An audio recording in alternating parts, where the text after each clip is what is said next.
பட்டான் பூச்சிகளே, குட்டி முயல்களே, குட்டி மேதைகளே, வருங்கால தூண்களே, எதிர்காலம் நீங்களே, என் அன்பினிய மாணவ செல்வங்களே, உங்கள் அத்தனை பேரையும் அடங்க முடித்து பேச போகிறேன். என் தலைப்பை பிடிக்கிறது. அகிம்சையால் ஆங்கிலேயர்களை அளவிட்டார் காந்தி.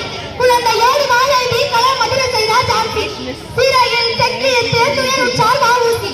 உயிர் பிரியும் வேலையிலும் கொடுத்தாட்டார் குமரன். இவர்களின் தியாக தீயிலே உளித்ததே நம் சுதந்திரம்.